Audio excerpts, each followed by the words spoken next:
Kaylin couldn't feel her lower extremities anymore. The cold had seeped through the ruptures in her exosuit, creeping up her silver-tinged limbs with methodical precision. Above her, Vespera IV's toxic sky swirled in shades of amber and crimson, a fitting backdrop for what she calculated to be her final moments. Her ship, the Axiom Vanguard, lay in pieces around her, scattered across the barren landscape like the bones of some ancient leviathan. She had managed to eject before the main reactor detonated, but the landing had been far from optimal. The secondary limb on her right side had been completely severed at the junction, and internal diagnostics reported severe damage to multiple primary organs. Kaylin's breathing came in shallow, measured intervals now. As a Xylosian warrior of the elite 7th contingent, she had been prepared for this eventuality since her first cycle of combat training. Death in service to the collective was logical, expected, even. Her biotracker's emergency beacon had been damaged beyond repair, and her neurocom array was offline. According to the optimal loss procedure protocol, she had been properly assessed as non-retrievable and subsequently abandoned. It was the correct decision. Expending resources to rescue a critically damaged soldier with minimal chances of recovery would be inefficient. Kaylin closed her eyes, ready to embrace the void. Her consciousness had begun to fragment, detaching from its biological anchor as her system prepared for final shutdown. The sensations of pain were dulling, and a strange sort of peace began to settle over her. But instead of the anticipated silence of oblivion, her heightened senses detected something unexpected, a chaotic, pulsating bioenergy signature. Human, approaching rapidly. Despite her weakened state, alarm shot through Kaylin's nervous system. With tremendous effort, she forced her eyelids open. A Terran soldier stood over her, his combat armor patchworked with field repairs and streaked with the rust-colored soil of Vespera 4. His helmet was retracted, revealing features that appeared haggard and vigilant. He carried a standard-issue Terran plasma rifle, but it was slung across his back rather than aimed at her. The human knelt beside her, his movements cautious. He said something, sounds that Kaylin's translator implant was too damaged to process. His expression shifted, brows drawing together as he assessed her injuries. What happened next defied all Xylosian tactical predictions. The Terran removed a crude medical kit from his utility pack and began to treat her wounds. His hands moved with practiced efficiency despite their alien clumsiness. 5 digits instead of the Xylosian 7. He applied a hemostatic compound to her severed secondary limb, then injected something into her primary circulatory node. Pain receded almost immediately. Kaylin's mind, trained in logical assessment, raced to understand this deviation from established enemy behavior patterns. Why would a Terran expend resources on a wounded enemy combatant? The action violated every principle of tactical efficiency. Before she could formulate a theory, the human had carefully lifted her. The sudden movement sent lances of pain through her torso despite the analgesic, but she refused to vocalize her distress. Xylosians did not display weakness, especially before enemies. The Terran spoke again, his tone suggesting urgency. He gestured toward the horizon, where the atmospheric distortion indicated an approaching magnetic storm, one of Vespera IV's many environmental hazards. Understanding dawned on Kaylin. The human was removing her from the danger zone. But to what purpose? As consciousness slipped away again, Kaylin's last coherent thought was that dying at the hands of a Terran might be a more complex fate than she had been trained to expect. When awareness returned, Kaylin found herself in dim, enclosed surroundings. A natural cave formation, she determined, after her vision adjusted to the low light. The space had been rudimentarily fortified, entrance partially sealed with debris, ventilation maintained through a narrow shaft, and a makeshift barrier erected against potential wildlife incursion. The Terran sat across from her, disassembling and cleaning components of his rifle by the light of a small portable lamp. He noticed her watching and nodded once, a Terran gesture of acknowledgement she recalled from xenobiological briefings. Kaylin attempted to sit up, only to find her torso immobilized by a crude but effective binding made from a combination of Terran medical supplies and salvaged Xylosian tech. The human quickly moved to her side, making a downward gesture with his palm. "Stay down." He produced a water container and held it to her lips. Pride and suspicion warred within her. Accepting sustenance from an enemy was unprecedented, but her systems required hydration to continue functioning. Logic prevailed. She drank. "Reese," the human said, tapping his chest after retrieving the water. He repeated the word, clearly attempting to communicate his designation. "Kalen," she responded after calculating the minimal security risk of sharing her personal identifier. Her voice sounded strange, raspy and weak even to her own auditory receptors. The human, Reese, nodded again and returned to his task. From a small device attached to his armor, he occasionally extracted components that appeared to be attempting translation functions, though most emitted only garbled sounds or incomplete phrases. "Stay," "heal," "storm pass" were the only comprehensible fragments. Over the next several rest cycles, a pattern emerged. Reese would leave the shelter periodically, returning with supplies, water, nutrient packs, some clearly looted from Xylosian caches, and occasionally parts salvaged from wreckage. He continued to treat her injuries with a combination of Terran and adapted Xylosian medical techniques. Kalen's recovery progressed, albeit slowly. Her severed secondary limb would require specialized regeneration treatment unavailable in their current circumstances, but her primary injuries were stabilizing. She remained cautious, conserving energy and observing the human's patterns. Reese was methodical for a Terran, she had to acknowledge. His movements lacked Xylosian precision, but displayed a practiced efficiency born of survival necessity. He maintained his equipment with care, rationed supplies meticulously, and established security measures that, while primitive by Xylosian standards, were reasonably effective. On the 7th cycle, the first significant interaction occurred. Reese had managed to repair a basic translation module, likely salvaged from a damaged communication array. The device flickered with unstable energy as he placed it between them. "Why? You help." "Enemy," Kalen asked through the device, her words rendered choppily in the human language. Reese's expression changed, a micro-movement of facial muscles that Kalen couldn't properly interpret. He was silent for several moments before responding. Because no one else would. The translation was fragmented, but clear enough. This answer was insufficient. Not logical. Resources wasted. Risk incurred. Reese made a sound, a short exhalation that briefings had identified as a sign of amusement or derision. Not everything is about logic. This fundamentally flawed statement exemplified the Terran cognitive limitation that had made them such unpredictable adversaries. Before Kalen could formulate a proper rebuttal, the translation device sputtered and died, effectively ending the exchange.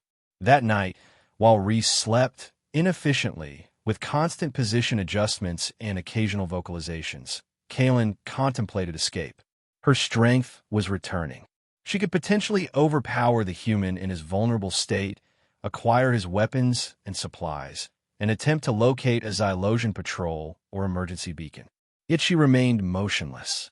The human had saved her life, an action that created a complex calculation of debt and obligation previously absent from her tactical considerations. Additionally, her recovery was incomplete. The probability of survival without continued treatment was suboptimal. Her deliberation was interrupted by a low, persistent howl from outside the shelter, one of Vesper's native predators, drawn by the scent of blood or the energy signatures of their equipment. Reese awoke instantly, weapon in hand, movements transitioning from sleep to alertness with surprising speed. He gestured for Kalen to remain silent, then took up position near the entrance. The creature's sounds grew closer, scraping, sniffing, testing the barrier. In a single fluid motion, Reese removed a small device from his pack, activated it, and hurled it through a gap in the barricade. A brilliant flash and high-frequency pulse erupted seconds later, followed by the retreating sounds of the creature. When Reese returned to the fire, Kaylin found herself reassessing. The threat response had been effective and practiced. This was not a novice soldier. "Thank you," she said in her own language, knowing he wouldn't understand the words, but recognizing the need to acknowledge the protective action. Reese looked at her for a long moment, then nodded once more before returning to his rest position. Something had shifted in that exchange. A microscopic crack in the wall between enemy and ally, predator and prey. Neither fully trusted the other, but both now recognized a mutual dependence that transcended their respective allegiances. The magnetic storm that had been building finally broke the next day, forcing them into extended proximity as violent energies lashed the landscape outside. The cave's innermost section provided adequate protection, but the close quarters heightened the awareness of their differences. Reese worked on the translator during the confinement, occasionally testing it with simple phrases or questions. Kaylin, meanwhile, began tentative muscle rehabilitation exercises, rebuilding strength while observing the human's techniques. "Your people," Reese managed through the improved translator, "left you to die." "Optimal loss procedure," Kaylin replied without hesitation. "Logical protocol." "Bullshit." The translator struggled with the idiom, eventually rendering it as false excrement. "Your emotional response is irrelevant. Resources must be allocated efficiently during conflict." Reese's expression darkened. "Is that what they tell you? That you're expendable?" "All units are expendable in service to the greater strategic objective," Kaylin recited.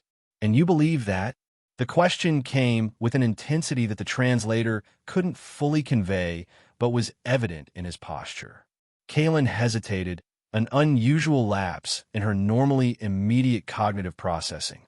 "Belief is irrelevant. It is fact." Reese laughed, a harsh, brittle sound. "They've programmed you well." The implication of being programmed, like some rudimentary AI, triggered an unexpected surge of indignation. "Xylosians are not programmed. We are trained in superior logical assessment and strategic thinking, unlike humans who allow emotional contamination of decision-making processes." The human stared at her for several seconds, then returned to his work without further comment. The silence that followed felt different from previous ones, charged with unspoken challenges. When supplies began to dwindle after the storm's passage, they faced a new dilemma.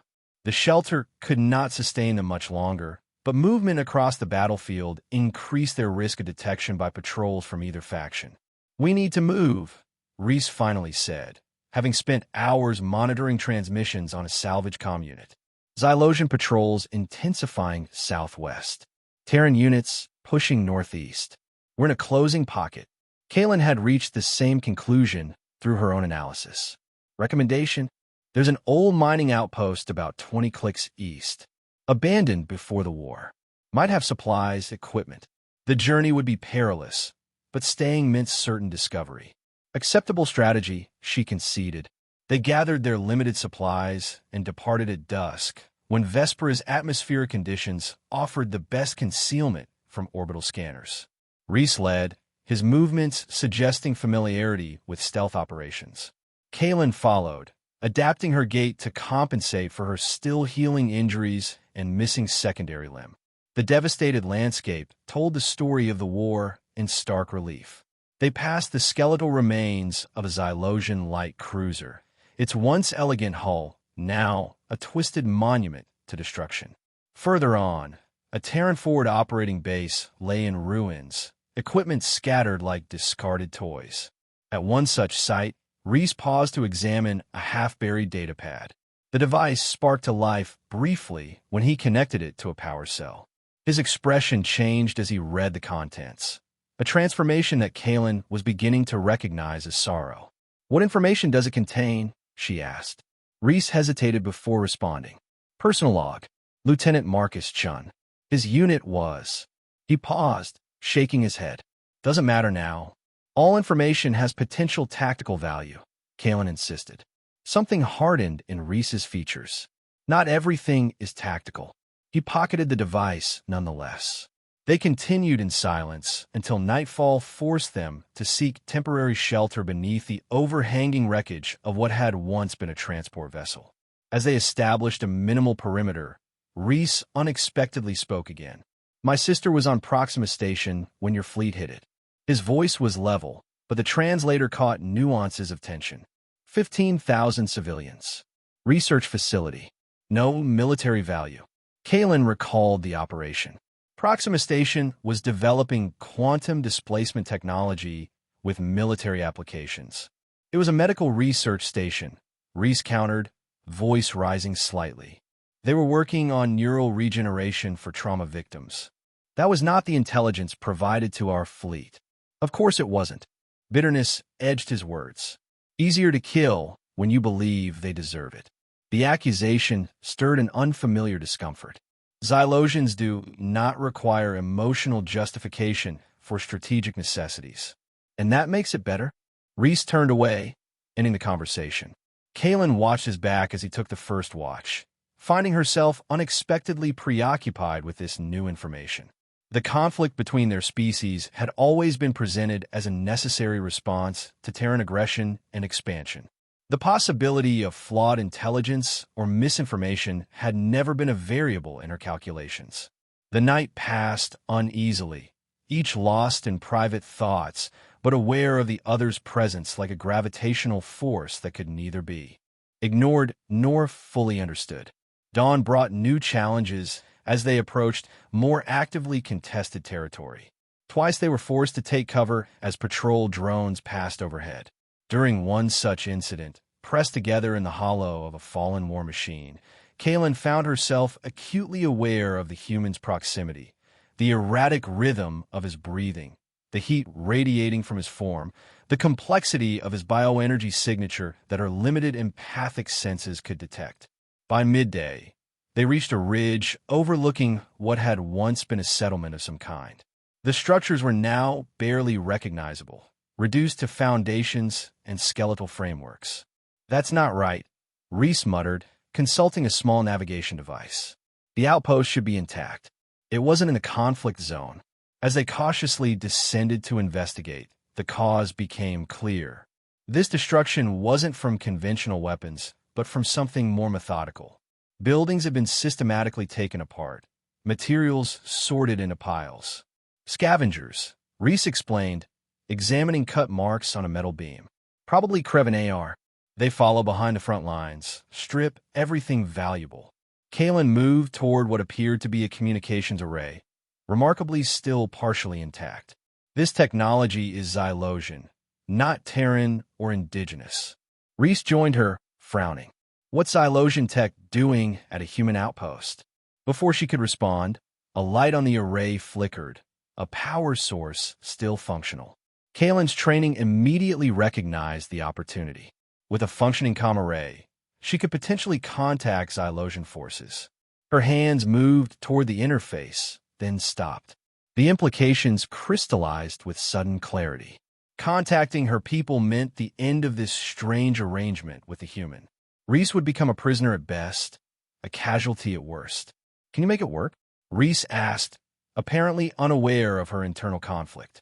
"Possibly," she answered, mind racing through alternatives. "But the power source is minimal. It would require precise allocation to specific functions. Communications? Navigation would be more efficient," she improvised. "We could locate a more suitable shelter or supply cache." Reese studied her for a moment, his expression unreadable. "Whatever you think best," he finally said, turning to check the perimeter. Kalen proceeded to reconfigure the array for navigation purposes while deliberately bypassing the communication functions. The logic of her decision troubled her.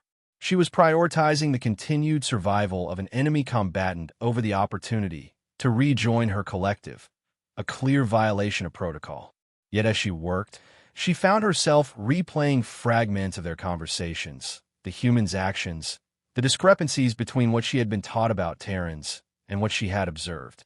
The familiar certainty of her training was developing hairline fractures, like a perfect crystal exposed to unexpected stress.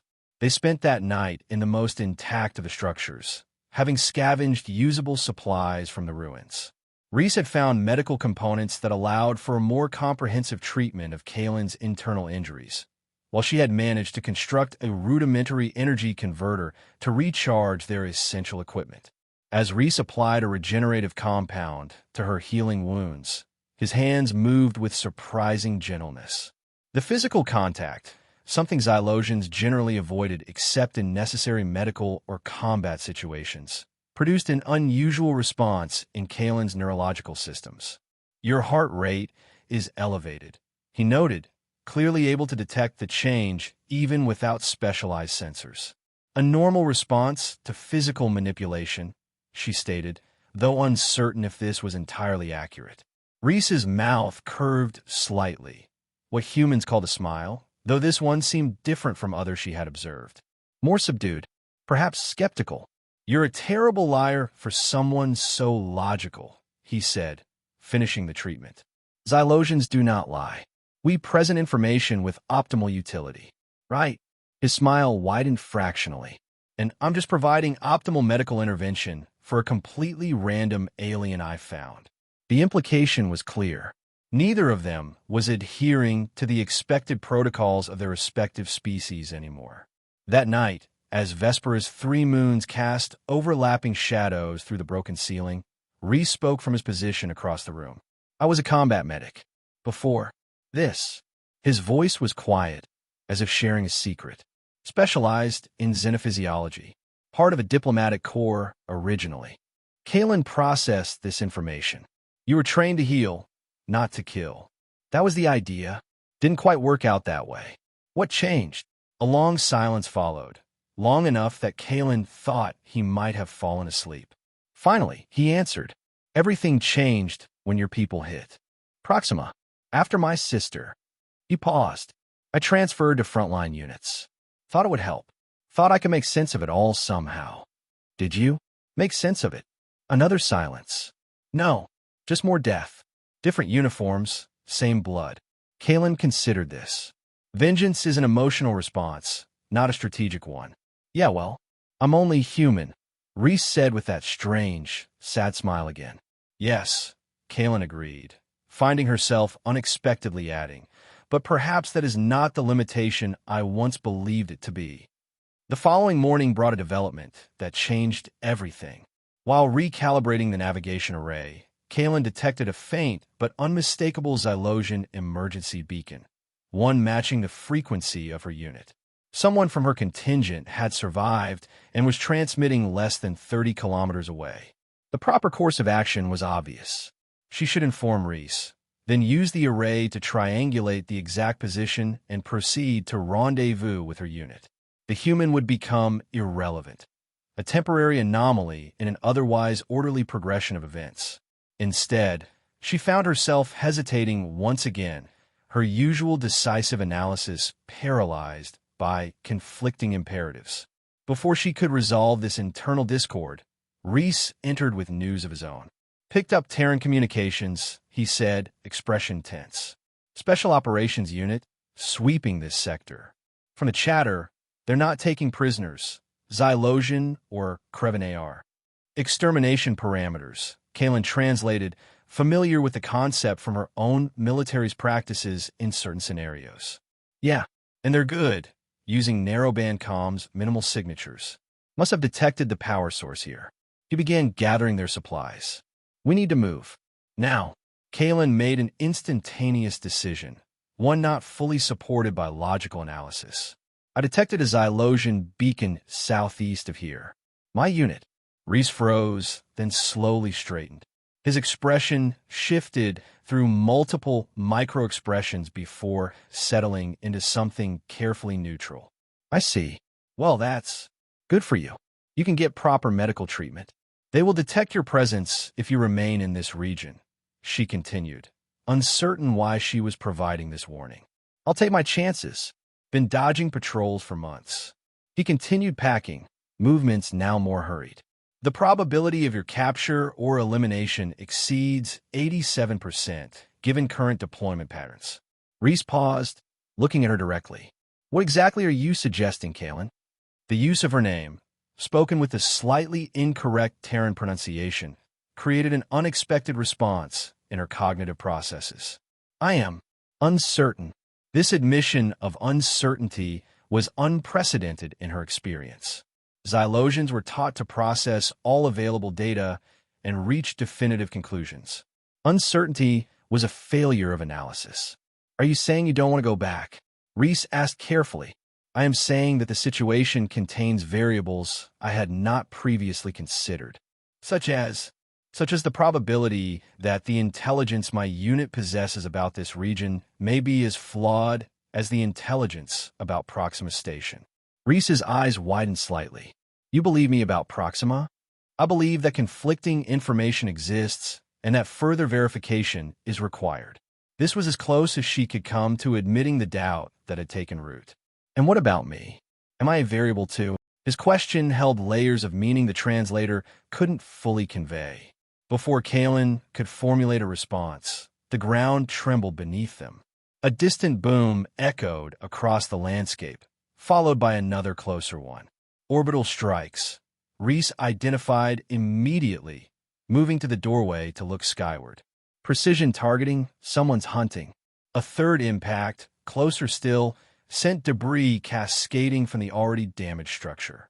Through the resulting dust cloud, Kalen saw Reese thrown backward, a section of ceiling collapsing where he had stood.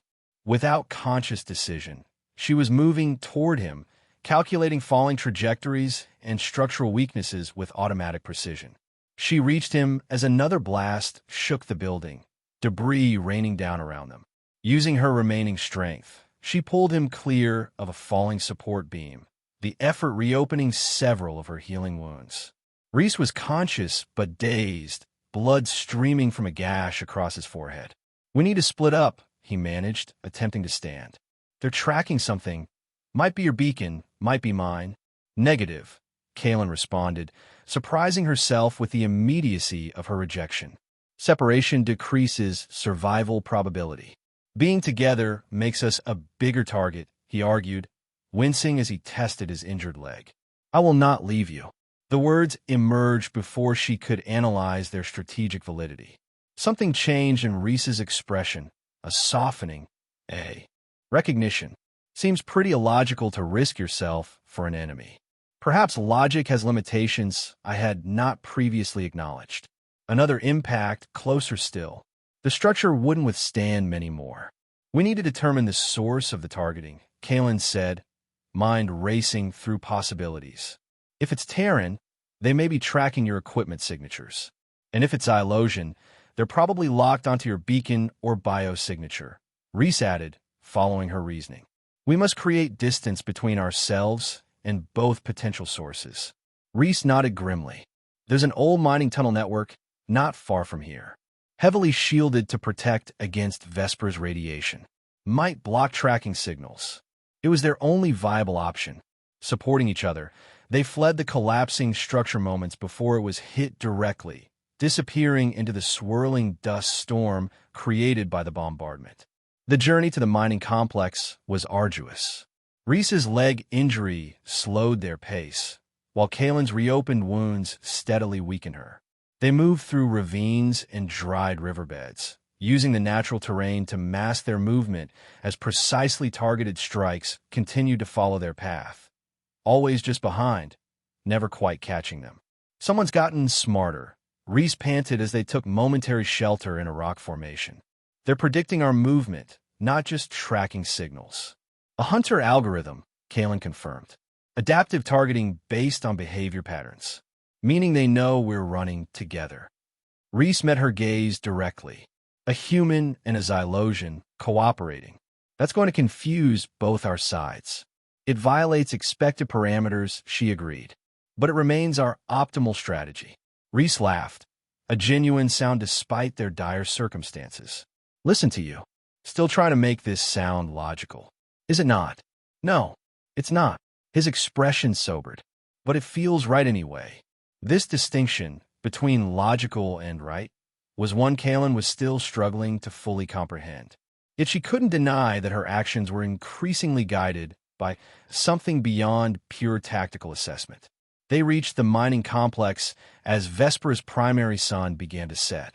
The facility was partially collapsed, but the main shaft remained intact, its entrance nearly invisible against the rock face. Inside, the temperature dropped significantly, and the bombardment sounds became muffled, then inaudible as they descended deeper.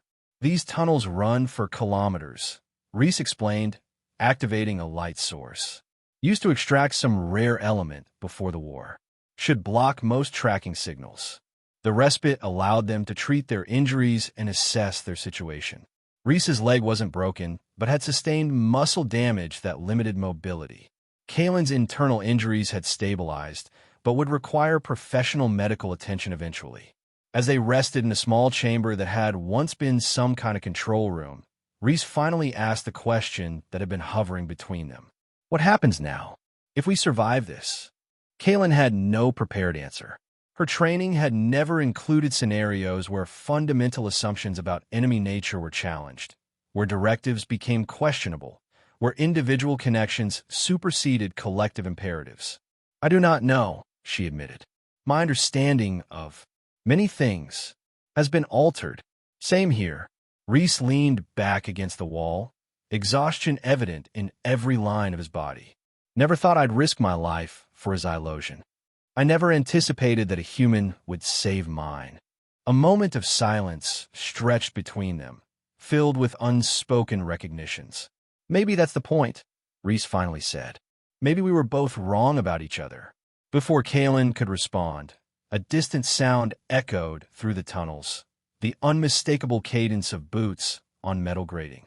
Someone else had entered the mining complex. They extinguished their light immediately, relying on Kalen's superior night vision to navigate deeper into the tunnel network. The pursuit was methodical, suggesting trained operatives rather than scavengers or wildlife. Eventually, they reached a junction chamber with multiple exit tunnels. Reese checked his now-limited equipment. Can't tell if they're Terran or Xylosian, he whispered, dampening fields down here interfering with sensors. We should separate, Kalen suggested reluctantly. Create confusion in the pursuit pattern. And if they're your people, what then? The question carried weight beyond tactical considerations. I will explain. They won't understand. Neither would mine. Reese's expression was grim in the dim emergency lighting of the chamber. We've crossed the line, Kalen. There's no going back to what we were. The truth of this statement resonated within her. Whatever happened next, she could never return to the unquestioning Xylosian warrior she had been. Too many certainties had been rendered suspect, too many absolutes revealed as contingent. Then we proceed together, she decided. Consensus strategy. A ghost of a smile crossed Reese's face. Still trying to make it sound logical. Is there harmony in this approach? Perfect harmony, he agreed, the smile becoming more defined. They selected the eastern tunnel, which Reese's fragmentary schematics suggested might lead to a secondary exit. The passage narrowed as they progressed, forcing them to move in single file. The sounds of pursuit grew fainter, then louder again as acoustics played tricks in the enclosed space. They emerged into another chamber, larger than the previous ones, dominated by massive machinery whose purpose neither could immediately identify. The far side opened onto a natural cavern with what appeared to be an underground lake or reservoir. They'll corner us here, Reese observed, surveying the limited exits. Unless we can create a diversion, Kalen suggested, examining the machinery. Her technical training identified components that might be repurposed. This appears to be in or separation system. The primary tanks likely contain highly pressurized chemical solutions. Understanding dawned on Reese's face. If we overload the pressure valves, a controlled detonation could destabilize the tunnel behind us while leaving the forward passage intact, she confirmed. They worked quickly, Kalen's technical knowledge complemented by Reese's practical experience with improvised field operations. As the pursuing footsteps grew louder, they finalized the mechanism that would trigger the overload once they were safely across the cavern. Just as they prepared to depart, the first of their pursuers appeared at the chamber entrance, and Kalen felt her system jolt with recognition. The distinctive silver-blue armor of the Xylosian Preceptor Corps, elite hunters dispatched for high-value targets or deserters. In the same instant, from another entrance, emerged figures in the matte black exosuits of Terran Special Operations. Both groups froze momentarily in mutual surprise, weapons trained not just on Kalen and Reese, but on each other as well. A three-way standoff with no clear resolution.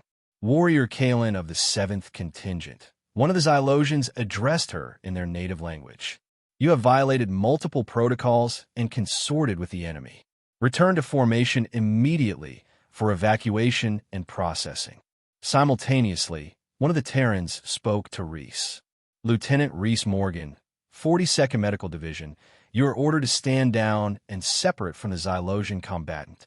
The moment crystallized with perfect clarity for Kalen. Here was the choice made manifest. Return to the certainty of her previous existence, to the clarity of unquestioned directives and logical imperatives. Or step into the unknown alongside this human who had shown her that reality contained more variables than her training had ever acknowledged. She looked at Reese, finding in his expression the same realization, the same decision point. Without words, they moved in perfect synchronization. Kalen activated the pressure release mechanism, while Reese threw a salvaged flash grenade toward the gathered operatives. In the ensuing chaos of light, sound, and escaping high-pressure gas, they sprinted for the cavern passage. The explosion behind them was more substantial than calculated, collapsing a significant portion of the chamber and sending shockwaves through the tunnel system. They ran, half-blinded by dust and debris, until the cavern opened up before them, a vast underground space with luminescent organisms coating the walls and ceiling, casting everything in an ethereal blue-green light. The lake stretched before them, its surface perfectly still, reflecting the bioluminescent ceiling like a mirror to another world. At its far edge, a narrow shaft of daylight suggested an exit to the surface. They paused at the water's edge, catching their breath, listening for sounds of pursuit. The collapse seemed to have temporarily halted their trackers, but it wouldn't last. No going back now, Reese said, the alien light casting strange shadows across his features. We just made ourselves enemies of both sides. Yes, Kalen found herself strangely unburdened by this fact. The logical conclusion of our trajectory. Reese laughed. That genuine sound she had come to recognize as expressing not mockery, but a particular form of human appreciation. You're still doing it. Doing what? Trying to make all this make sense. He gestured between them. Some things just don't, Kalen. Some things just are. She considered this. Perhaps that itself is a form of logic I had not previously encountered. Maybe. His expression softened. Or maybe we're both just really bad at being good soldiers. I was considered exemplary until recently, she pointed out. So was I. His smile held something both sad and liberating. Funny how things change when you actually see the enemy as a person. They crossed the underground lake using a narrow natural bridge, moving toward the shaft of light that promised escape. The journey would be treacherous. They would be hunted by both sides now, with limited supplies and no support network. The logical assessment of their survival probability was grim. Yet as they approached the exit, Kalen found herself experiencing something that defied quantification, a sensation that human literature might call hope. Not optimism based on calculated odds, but something more fundamental. The exit shaft proved to be a natural chimney formation, challenging but navigable with their combined skills. As they climbed, light grew stronger, illuminating each handhold, each precarious step upward. They emerged onto a high ridge overlooking a vast section of Vespera for that neither had seen before. Unlike the war-torn landscapes they had traversed, this region appeared relatively untouched, jagged rock formations interspersed with patches of Vespera's peculiar red-tinged vegetation. In the distance, one of the planet's smaller moons was beginning to rise above the horizon, its surface mottled with impact craters that gleamed like embedded jewels in the late afternoon light. I've never seen this part of Vespera, Reese said, his voice hushed with what might have been awe. Intel said this whole hemisphere was uninhabitable. Another flawed intelligence assessment, Kalen observed, scanning the landscape with both natural vision and her partially restored sensory array. This region appears to have been shielded from the worst environmental degradation, possibly due to the mountain formations creating a natural barrier against the magnetic storms. They found a defensible position beneath an overhanging rock and took stock of their situation. Both were injured, exhausted, and now officially designated as hostile elements by their respective militaries. Their supplies would last perhaps 3 more cycles at best. "We could try to find a shuttle," Reese suggested, though his tone lacked conviction. "There are neutral outposts on some of the outer moons. Traders who don't ask questions. The probability of locating and securing functional spacecraft without being detected is minimal," Kalen replied. Yet she found herself adding, "but not 0." Reese smiled at this, the particular expression she had come to recognize as appreciation of her persistent analytical approach. "Not 0. I'll take those odds over going back." As night fell fully, they sat side by side, watching the 3 moons of Vespera forechart their paths across the alien sky. The bombardments had ceased, at least in this region, leaving an unexpected silence broken only by the subtle sounds of the planet's nocturnal ecosystem. "What does it mean?" Kalen asked after a long, comfortable silence. "When humans say something feels right?" Reese considered the question with surprising seriousness. "It's hard to explain. It's like knowing something without having to analyze it. A kind of knowledge that comes from somewhere deeper than thought." "Intuition," Kalen supplied the term from her xenopsychology briefings. "Yes, but more than that. Sometimes it's about values, about what matters most." He looked at her directly. "When I found you on that battlefield, everything I've been taught said to keep moving. You were the enemy. Helping you wasn't logical or strategic or rational, but it felt right. And now," she found herself unusually concerned with his answer. "Now," his gaze shifted to the moons above them, then back to her. "Now I'm sitting on a ridge on an alien planet with a price on my head and probably no way home. By every rational measure, I made a series of catastrophically bad decisions." His mouth curved into that now familiar smile. "And yet it still feels right." Kalen processed this, finding that her own assessment aligned in ways that her training had never prepared her for. "I believe I understand. There is a harmony in our current configuration that transcends strategic optimization." "Exactly." Reese laughed softly, though I might have phrased it a bit differently. "How would you phrase it?" He seemed to hesitate, then said simply, "I'd say I'm exactly where I'm supposed to be." The statement produced an unexpected warmth in Kalen's neural pathways, a sensation that defied conventional categorization but was undeniably pleasant. That night, as they took turns maintaining watch, Kalen found her thoughts returning to the moment she had first opened her eyes to find Reese kneeling beside her. She had been prepared for death, had accepted it as the logical conclusion to her mission. Instead, that moment had become a beginning rather than an end, the first step on a path she could never have anticipated. The next morning brought both challenge and opportunity. In the clear light of day, they spotted what appeared to be a small vessel half hidden in a ravine several kilometers distant. Not a military craft from either side, but a civilian transport, possibly abandoned or crashed. The journey to the vessel was cautious, both aware that the relative peace of this region could shatter at any moment. As they drew closer, the ship's condition became apparent. Damaged but potentially reparable, its design suggesting a mid-range cargo hauler from one of the neutral trading consortiums. Emergency landing, most likely, Reese assessed as they approached. No signs of weapon damage. Probably mechanical failure. The vessel's hatch was partially open, its interior dark. Kalen's enhanced senses detected no life signs within. They entered carefully, weapons ready despite their exhaustion. The ship's interior told a story they could both read, a hasty evacuation after a controlled crash landing. Most essential supplies had been taken, but panic or injury had caused the crew to leave behind tools and some specialized equipment. Most significantly, the ship's core systems appeared intact, including the propulsion array and basic navigation. "This could get us off planet," Reese said, excitement building in his voice as he examined the controls. It would need work, but the essential systems are functional. Kalen was already assessing the damaged components, her technical training identifying what could be salvaged and what would need replacement. The atmospheric seals are compromised in the aft section, but could be restored with available materials. The primary issue appears to be the destabilized energy converter. They worked through the day and into the night, falling into an efficient partnership that required minimal verbal communication.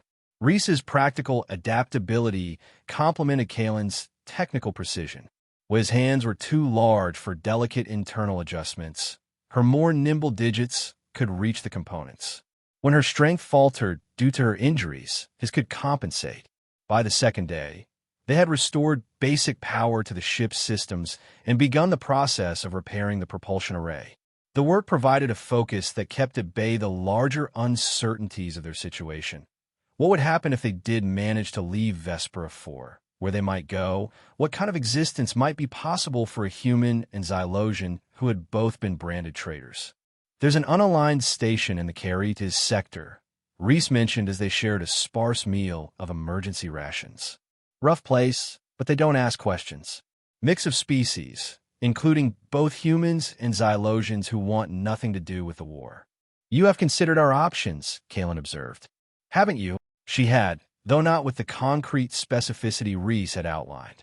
I have contemplated various scenarios, yes. Most involve significant adaptation to unfamiliar social contexts. That's one way of putting it. His expression grew more serious. It won't be easy, Kalen. We'll be outsiders anywhere we go. Neither human nor Xylosian society will welcome what we represent. And what do we represent? She asked, genuinely curious about his perspective. He considered for a moment. The possibility that this war is based on something other than inevitable conflict. The uncomfortable suggestion that the enemy might not be what either side has been told. His eyes met hers directly. The idea that connection can happen across the boundaries everyone takes for granted. Kalen processed this assessment, finding it both accurate and somehow insufficient. Those are significant symbolic implications. But there is also a more immediate reality to consider, which is that regardless of what we may represent to others, we have formed a functional partnership that has proven more effective for survival than either of us could have achieved alone. Reese smiled, that particular expression that seemed reserved for her analytical framing of emotional concepts. A functional partnership. Yes, that's certainly one component. You imply there are others. His smile deepened slightly, but he returned to his work without elaborating. Kalen found herself unusually preoccupied with this non-answer, another novel experience in a growing collection of them. On the morning of the third day, as they were making final adjustments to the energy converter, the ship's long-dormant communication array suddenly activated, startling them both. A signal, weak but distinct, was being broadcast on all emergency channels. Reese accessed the receiver, his expression growing increasingly troubled as he listened. It's an evacuation order, he finally said, looking up at Kalen. For all forces, both sides. They're calling for immediate withdrawal from Vespera 4. The war is concluded? Kalen asked, finding the possibility difficult to process. No. Reese's voice was grim. Something else. They're talking about anomalous energy readings and escalating threat levels. Some kind of countdown. They both reached the same conclusion simultaneously. The archivists, Kalen said softly. Vespera 4 had been claimed by both Xylosians and Terrans partly for its strategic position, but primarily for the ancient technology buried beneath its surface, technology of the long-vanished species known only as the archivists. Both sides had been excavating and attempting to unlock these artifacts, each racing to weaponize the discoveries against the other. We must have triggered something, Reese said, pacing the small cabin. All that bombardment, the mining operations, someone reached something they shouldn't have. Kalen was already accessing the ship's sensors, recalibrating them to detect the specific energy signatures associated with archivist technology. The readings confirmed their fears. a massive power surge building somewhere deep beneath the planet's crust, its pattern matching known archivist weapon systems. How long? Reese asked, reading the urgency in her movements. Unknown. The signal degradation makes precise calculation impossible. But the evacuation directive suggests immediate action is required. They exchanged a look that needed no translation. If they were going to escape, it had to be now, with the ship in its current partially repaired state. Working with frantic precision, they completed the essential connections and bypassed non-critical systems. The ship's engines protested but eventually hummed to life, vibrating the entire frame with barely contained energy. As Kalen initiated the launch sequence, Reese monitored the increasing energy readings from beneath the planet's surface. "Whatever it is, it's accelerating," he reported, tension evident in his voice. "We need to break atmosphere in the next 10 minutes." The ship lifted shakily, its damaged stabilizers struggling to maintain balance. Kalen compensated with manual adjustments, her multiple digits working across several control interfaces simultaneously. Reese managed the power distribution, preventing the overtaxed systems from failing under the strain. They cleared the ravine, accelerating upward through Vespera's turbulent atmosphere.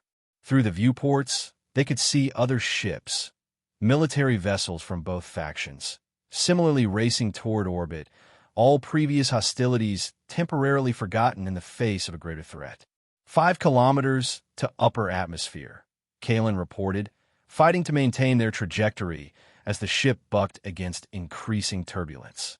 "Power reserves at 30%, Reese countered, rerouting energy from life support to propulsion. "It's going to be close." Below them, the planet's surface had begun to glow with unnatural light, pulsing patterns of energy that coursed across the landscape like luminescent veins. The archivist weapon system was awakening fully now, responding to some trigger or threshold that had been crossed during the conflict. Their small ship crossed into the upper atmosphere, the vibrations gradually subsiding as they entered the relative calm of space. Around them, the larger military vessels were already engaging faster-than-light drives, disappearing into the darkness with flashes of distorted space-time. "We don't have enough power for an FDL jump," Reese said, stating what they both knew. "Best we can do is reach one of the moons, try to use it as a shield." Kalen nodded, already plotting a course toward the largest of Vesper's satellites. The vessel responded sluggishly, its damaged systems struggling with even this modified objective. As they approached the moon's orbit, the sensors registered a massive energy spike from the planet below. Looking back through the viewport, they witnessed Vespera 4 transform, its surface now a web of brilliant light, geometric patterns spreading and connecting across continents and oceans. "Brace for impact," Reese called out, seconds before the first wave of energy reached them. The ship tumbled violently, systems flickering as the pulse washed over them. Kalen fought to regain control, her hands moving across the interfaces with desperate precision. Beside her, Reese worked to stabilize the failing power core, preventing a catastrophic overload. Somehow, they maintained enough function to continue their trajectory toward the moon. As they passed into its shadow, the worst of the energy waves were blocked, giving them a moment to assess their situation. "Hull integrity at 60%, Kalen reported, scanning the damage readouts. "Life support functional but compromised. Navigation severely impaired. We're venting atmosphere in the cargo section," Reese added, sealing off the affected compartments. "And the power core is showing stress fractures. If it breaches..." He didn't need to finish. They both understood the implications. Below them, Vespera 4 had transformed completely, its familiar geography now obscured by a lattice of energy that seemed to be reconfiguring the planet itself. Whether it was a weapon, a defensive system, or something beyond their comprehension was impossible to determine. They guided their damaged vessel to a precarious landing on the moon's barren surface, touching down in a small crater that offered some protection from further energy waves. The ship settled with an ominous groan of stressed metal, then fell silent as they powered down, all non-essential systems. Through the viewport, they watched as Vespera 4 continued its transformation. The process was both terrifying and beautiful, a planet-wide metamorphosis orchestrated by technology so advanced it bordered on supernatural. "What do you think happens now?" Reese asked softly, standing beside Kalen as they observed the spectacle. "I do not know," she admitted, finding a strange comfort in this uncertainty.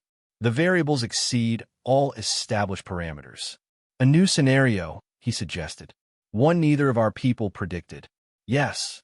She turned to look at him, seeing the reflected light of the transforming planet play across his features. "Much like our current partnership." Reese smiled, that expression she had come to recognize as holding multiple layers of meaning. Exactly like that.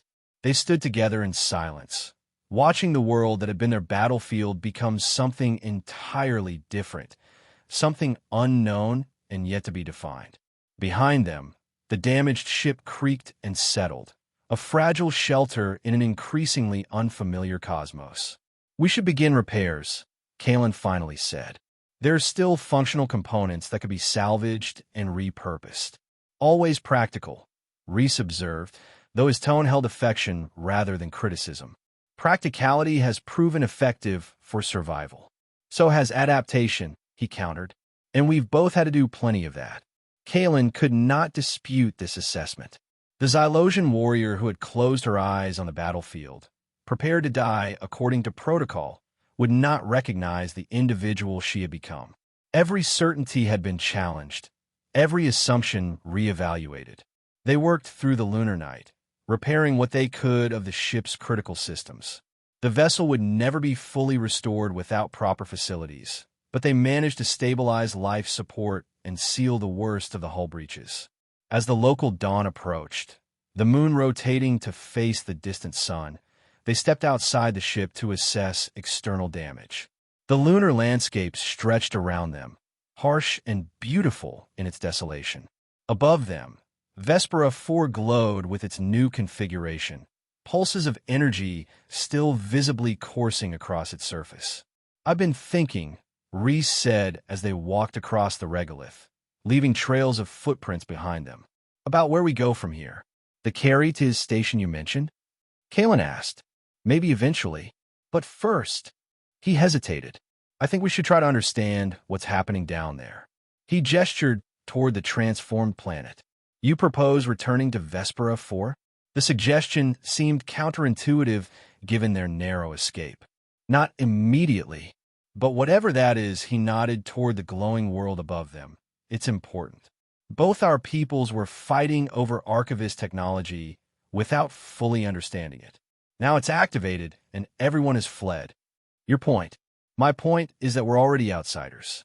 We've already crossed the line. Maybe our purpose now is to be witnesses, to understand what neither the Xylosians nor the Terrans were willing to truly see." Kalen considered this perspective, finding an unexpected resonance in it. "You suggest we become observers rather than participants in the conflict." "I'm suggesting we've already become something else," Reese said. "Something neither fully Xylosian nor fully human. Maybe that gives us a perspective no one else has."